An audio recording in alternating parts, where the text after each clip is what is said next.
Hello everyone, आज हम start करने वाले हैं सॉफ्टवेयर इंजीनियरिंग का फुल कोर्स, जिसमें हम लोग यूनिवर्सिटी सिलेबस के हर टॉपिक को कवर करेंगे।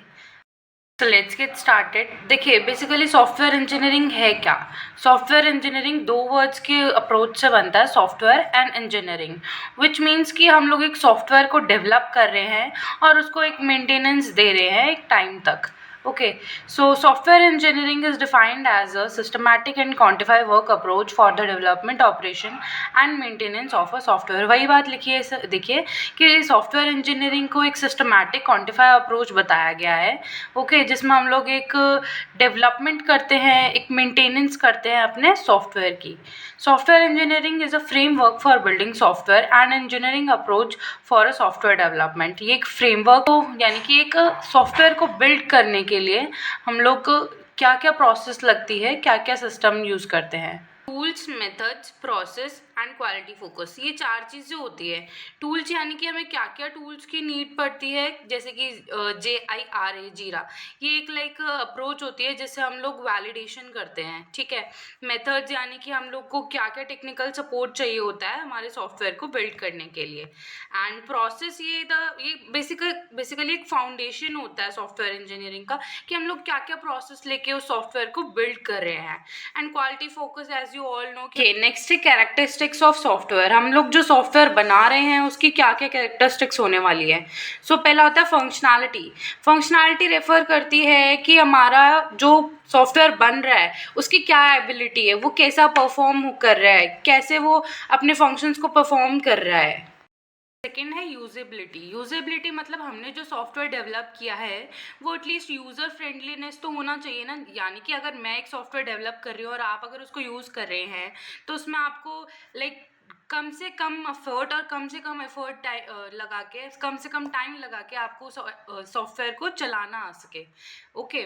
एफिशिएंसी क्या होता है? एफिशिएंसी रेफर करती है बेसिकली उस चीज़ को कि हम लोग ने क्या उसके अंदर कंप्यूटेशन पावर डाली है, क्या डेटाबेसेस डाले हैं, क्या CPU मेमोरी डाली है, कि वो एक इफेक्टिव रिजल्ट तो प्रोवाइड करा रही है ना हम लोगों को। यानी कि एफिशिएंसी को हम करेक्टनेस भी कह सकते हैं। Okay. Flexibility. Software flexibility refers to the ability of the software solution to adopt the potential or future changes in its requirement। Flexibility यानी कि जैसे आगे से आगे आजकल टेक्नोलॉजी बढ़ती जा रही है तो सॉफ्टवेयर के अंदर वो फ्लेक्सिबिलिटी होनी चाहिए कि वो फ्यूचर चेंजेस के अकॉर्डिंग अपने आप को अडॉप्ट कर सके। ओके, फ्यूचर चेंजेस को अडॉप्ट कर सके। सो रिलायबिलिटी, नेक्स्ट हमारा टॉपिक है रिलायबिलिटी। रिलायबिलिटी होती है बेसिकली एक सॉफ्टवेयर प्रोडक्ट जो डिस्क्राइब करता है लाइक्लीहुड को it will operate without failure over a specified period of time under certain conditions. Okay, reliability होती है कि हमारा सॉफ्टवेयर रिलायबल है या नहीं है, लाइक बिना फेलियर के वो अच्छे से वर्क कर पा रहा है कि नहीं कर पा रहा है। राइट। सो देखिए, थर्ड है हमारा एफिशिएंसी। एफिशिएंसी क्या होती है? एफिशिएंसी बेसिकली रेफर करती है सॉफ्टवेयर की एबिलिटी को कि वो कैसे यूटिलाइज कर रहा है ह्यूमन के और सिस्टम के रिसोर्सेज को। जैसे कि हमने उसमें CPU memory, computation power, databases सब कुछ होते हैं, तो वो कितना करेक्टनेस दे के, कितना इफेक्टिवली, कितना एफिशिएंटली हमारा वर्क करके हमको दे रहा है। ओके। नेक्स्ट टॉपिक है फ्लेक्सिबिलिटी। फ्लेक्सिबिलिटी यानी कि हमारे सॉफ्टवेयर में कितनी फ्लेक्सिबिलिटी है कि वो कितना ईजिली वर्क कर पा रहा है। ओके, हर सॉल्यूशन का लाइक हमारे हर प्रॉब्लम का सॉल्यूशन हमारा जो सॉफ्टवेयर है वो हमें दे पा रहा है या नहीं। नेक्स्ट है रिलायबिलिटी। देखिए, रिलायबिलिटी क्या होता है? रिलायबिलिटी ये डिस्क्राइब करता है कि कुछ कंडीशंस ऐसी आ जाती है कि जहाँ पे आके हमारा सॉफ्टवेयर रुक जाता है, तो वो सॉफ्टवेयर रिलायबल होना चाहिए, उसमें फेलियर्स नहीं आने चाहिए। ओके।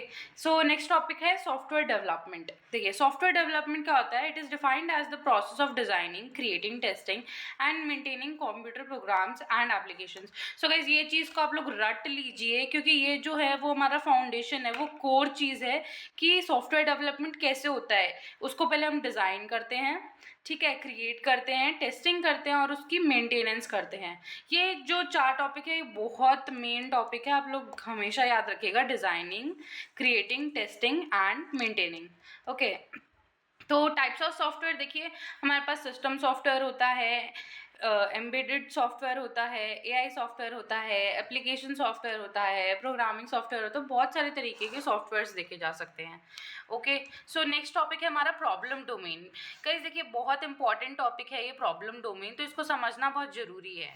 ठीक है, it is an engineering term referring to all information that defines the problem and constraint the solutions. देखिए, ये एक इंजीनियरिंग टर्म है जो रेफर करता है सारी उन इन्फॉर्मेशन को जो डिफाइन करती है हमारी प्रॉब्लम्स को। जैसे हम लोग अगर एक सॉफ्टवेयर बना रहे हैं तो हमारे पास क्या क्या प्रॉब्लम्स हम लोग फेस कर सकते हैं और कंस्ट्रेन करता है उनके सॉल्यूशंस को।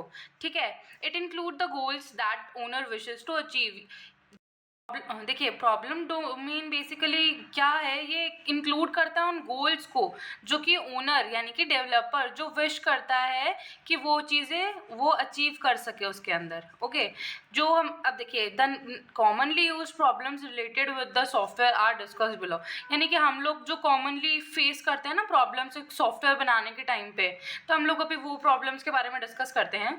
Software engineering is much more than programming. देखिए, सॉफ्टवेयर इंजीनियरिंग सिर्फ प्रोग्रामिंग पे ख़त्म नहीं हो जाता है।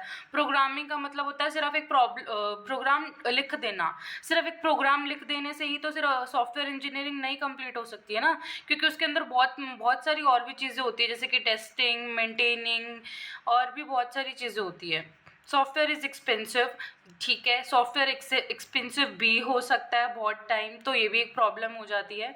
ठीक है, ज़रूरी नहीं है कि हमारा हर सॉफ्टवेयर रिलायबल ही हो, कई बार उसमें फेलियर्स भी आ जाते हैं, तो software is unreliable. Software requires a lot of maintenance and rework. सबसे इंपॉर्टेंट टॉपिक है कि हम लोग अगर एक सॉफ्टवेयर डेवलप कर रहे हैं तो उसके लिए हम लोगों को बहुत सारा रीवर्क तो देना ही पड़ता है, साथ ही में हम लोग को उसकी मेंटेनेंस पे भी ध्यान देना पड़ता है। ओके, नेक्स्ट टॉपिक है सॉफ्टवेयर इंजीनियरिंग चैलेंजेस। देखिए, चैलेंजेस क्या फेस करने पड़ते हैं हम लोग को। Understanding the users need properly. हम लोग को यूज़र की नीड पहले अच्छे से समझनी चाहिए, तभी हम लोग सॉफ्टवेयर डेवलप कर पाएंगे यूज़र के according. Limited budget and resources. जितना बजट और जितने रिसोर्सेज हमारे पास अवेलेबल हैं, हमको उसी के अंदर ही सॉफ्टवेयर डेवलप करना होता है। Okay, keeping up with changing technology और the rapid advancement of technology. हम लोग को टेक्नोलॉजी का भी ध्यान रखना पड़ेगा गाइस कि टेक्नोलॉजी क्या चल रही है, क्योंकि हम लोग के आजकल का जो टाइम है उसमें बहुत ही रैपिड एनहांसमेंट हो रही है टेक्नोलॉजीज़ में। ओके, तो टेक्नोलॉजी के अकॉर्डिंग भी हमारा सॉफ्टवेयर काम करना चाहिए। सिक्योरिटी डालनी होती है हमको। ठीक है, सॉफ्टवेयर टेस्टिंग कॉन्फ्लिक्ट्स के बारे में हम लोग आगे ध्यान देंगे, आप अभी इसको ऐसे ही याद कर लीजिएगा। स्केलेबिलिटी यानी ये भी एक मोस्ट इंपॉर्टेंट टॉपिक है। सॉफ्टवेयर प्रोसेसेस, बेसिकली 3 चीज़ें होती है, software process, software project and software product. Process, project and product हम लोग आगे डिस्कस करेंगे इसके बारे में। पहले देखिए सॉफ्टवेयर प्रोसेस क्या होता है। बेसिकली एक सिस्टमैटिक अप्रोच होती है, वही चीज़ बताइए जो मैंने आपको कि design, develop, test, deploy and maintenance. अब देखिए, डिप्लॉय नया वर्ड है, मैं बता देती हूँ। डिप्लॉय का मीन्स होता है कि हम लोग हमारे कस्टमर को जो एप्लीकेशन बनाया है वो हम लोग कस्टमर को देते हैं टेस्ट करने के लिए, उनका फीडबैक लेने के लिए, उसको डिप्लॉयमेंट कहते हैं। ठीक है, एंड मेंटेन सॉफ्टवेयर प्रोडक्ट। ठीक है, जो प्रोसेस होती है वो कोर होता है कि हम लोग कैसे उस प्रोसेस की मदद से हमारा सॉफ्टवेयर प्रोडक्ट डेवलप कर रहे हैं। ठीक है, it involves a series of steps, methods and best practices aimed at ensuring efficiency, quality and successful delivery of software solution. Basically ये इन्वॉल्व करता है स्टेप्स को, कि किन स्टेप्स को यूज़ करके हम लोग हमारा सॉफ्टवेयर डेवलप कर रहे हैं, मेथड्स को एंड बेस्ट प्रैक्टिसेस को, कि हम लोग क्या एम करते हैं कि इन सबको मिला के हम लोग एक एफिशिएंसी का यानी कि एफिशिएंसी, करेक्टनेस, क्वालिटी यानी कि क्वालिटी अच्छी होनी चाहिए हमारे सॉफ्टवेयर की, और एक सक्सेसफुल डिलीवरी हो जानी चाहिए सॉफ्टवेयर सॉल्यूशंस के साथ। ओके, ये क्या क्या की एक्टिविटीज़ होती है हमारे सॉफ्टवेयर प्रोसेसेस में। रिक्वायरमेंट गैदरिंग, यानी कि कस्टमर के अकॉर्डिंग हमें उनकी रिक्वायरमेंट को गैदर करना होता है, फिर उसके अकॉर्डिंग हम लोग डिज़ाइन करेंगे। इम्प्लीमेंटेशन, यानी कि हम लोग कोडिंग करते हैं इसमें, एंड इम्प्लीमेंटेशन के बाद हम लोग टेस्टिंग पे आते हैं। कोड किया, टेस्ट किया, उसको डेवलप किया, एंड देन मेंटेनेंस।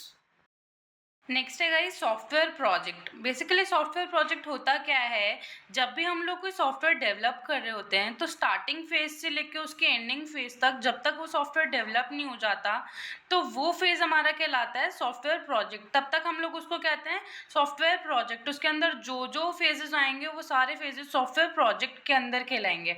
एंड जब हम उस सॉफ्टवेयर को डिलीवर कर देते हैं हमारे कस्टमर को, देन वो उस टेक्निकल उसको हम लोग ये कहेंगे कि सॉफ्टवेयर प्रोडक्ट। ओके, अब समझ में आया आपको सॉफ्टवेयर प्रोजेक्ट एंड प्रोडक्ट के बीच में क्या डिफरेंस है बेसिकली। ठीक है, सॉफ्टवेयर प्रोजेक्ट में हम लोग क्या क्या करते हैं, देखिए फॉर्मुलेटिंग ऑब्जेक्टिव्स, ऑब्जेक्टिव्स को फॉर्मुलेट करते हैं हम लोग, हमारे रिसोर्स के एलोकेशन को करते हैं, ठीक है, शेड्यूलिंग करते हैं, टास्क कोऑर्डिनेशन करते हैं एंड मेंटेनिंग और रिपोर्टिंग, उसको मेंटेन और रिपोर्ट करते हैं टाइम टू टाइम। नेक्स्ट है गाइस सॉफ्टवेयर प्रोडक्ट। जैसा कि मैंने अभी बताया कि सॉफ्टवेयर प्रोडक्ट जो होता है वो एक आउटकम होता है हमारे सॉफ्टवेयर प्रोजेक्ट का, कि सॉफ्टवेयर प्रोजेक्ट से हम लोगों ने जो आउटकम बनाया है, जो फाइनल प्रोडक्ट बनाया है हमारे कस्टमर को देने के लिए, उसको हम लोग सॉफ्टवेयर प्रोडक्ट कहेंगे। ओके, ये एक वेल डिफाइंड और एक वेल फंक्शनल प्रोडक्ट होता है जो कि कस्टमर के थ्रू यूज़ किया जाता है। ठीक है, ये फाइनल स्टेप होता है हमारे सॉफ्टवेयर इंजीनियरिंग का। पहला क्या था, प्रोसेस, दूसरा प्रोजेक्ट एंड थर्ड है प्रोडक्ट। ठीक है, ये फाइनल स्टेप है जिसमें हम लोग क्या करते हैं, हमारे फाइनल गुड को यानी हमारे फाइनल जो हमारा प्रोडक्ट निकलता है उसको हम लोग कस्टमर को डिलीवर कर देते हैं और उनके फीडबैक का वेट करते हैं। हम लोग देखिए 3 मेन टॉपिक्स लेंगे कि हमारे सॉफ्टवेयर इंजीनियरिंग की नीड क्यों होती है, उसके एडवांटेजेस और डिसएडवांटेजेस क्या होते हैं। पहले देखिए नीड क्यों होती है हमें सॉफ्टवेयर इंजीनियरिंग की। लार्ज सॉफ्टवेयर बनाने होंगे तो हम लोग सॉफ्टवेयर इंजीनियरिंग का यूज़ करते हैं, स्केलेबिलिटी के लिए, कॉस्ट के लिए और डायनामिक नेचर के लिए। डायनामिक नेचर होता है बेसिकली कि अब हम लोग किसी भी इन्वायरमेंट में उसको यूज़ कर रहे हैं तो वो वैसा ही चले जैसा बनाया गया है। क्वालिटी को मैनेज करने के लिए, ठीक है, ये बेसिक फंक्शंस है। ये मतलब हमारा advantages of software engineering. Software engineering से हमें क्या क्या एडवांटेजेस मिलते हैं, हमें प्रोडक्ट की इम्प्रूव्ड क्वालिटी मिलती है, ठीक है, increase productivity, better maintainability, reduced cost, increased set customer satisfaction, better scalability and better security. देखिए अभी आपको ये लोग ये ना मीन समझ में नहीं आ रहे होंगे। बेसिकली जब हम लोग इसकी प्रोसेसेस पढ़ेंगे ना, SDLC के जब मॉडल्स पढ़ेंगे तब हमको समझ में आएगा कि कैसे इसकी क्वालिटी इंप्रूव हुई, कैसे हमने इसको बेटर मेंटेनेबिलिटी दी है, ठीक है, सॉफ्टवेयर इंजीनियरिंग के थ्रू कैसे कस्टमर को सेटिस्फैक्शन इंक्रीज हुआ है और स्केलेबिलिटी और सिक्योरिटी कैसे बेटर हुई है, सब हम लोग आगे समझेंगे। ठीक है, डिसएडवांटेजेस क्या हुए कि सिक्योरिटी रिस्क, ज़रूरी ही नहीं है कि हमारा एप्लीकेशन जो भी है वो सिक्योर ही बना हो, उसको कोई वायरस अटैक नहीं कर सके या कोई हम लोग हैकिंग से वो हैक ना हो सके। ठीक है, कि मेंटेन करना हार्ड होता है, हम लोग को उसके अंदर अपडेट्स डालने होते हैं टाइमली, उसको मेंटेन करना होता है, ज़रूरी नहीं है कॉपिंग इश्यूज आ जाते हैं। कॉस्ट भी हर बार ज़रूरी नहीं है कि हम लोग के लिए कॉस्ट इफेक्टिव ही हो, कई बार हाई भी कॉस्ट चली जाती है। ठीक है, इसमें क्या होता है, टाइम भी बहुत ज़्यादा लग जाता है कई के बार, एंड रैपिड चेंजेस भी चाहिए होते हैं टेक्नोलॉजी के अकॉर्डिंग, और कम्युनिकेशन इश्यूज बहुत ज़्यादा आते हैं कस्टमर एंड डेवलपर के बीच में। गाइज आज के लिए इतना ही, एंड नेक्स्ट लेक्चर में हम लोग देखेंगे SDLC और इसके मॉडल्स। बाय।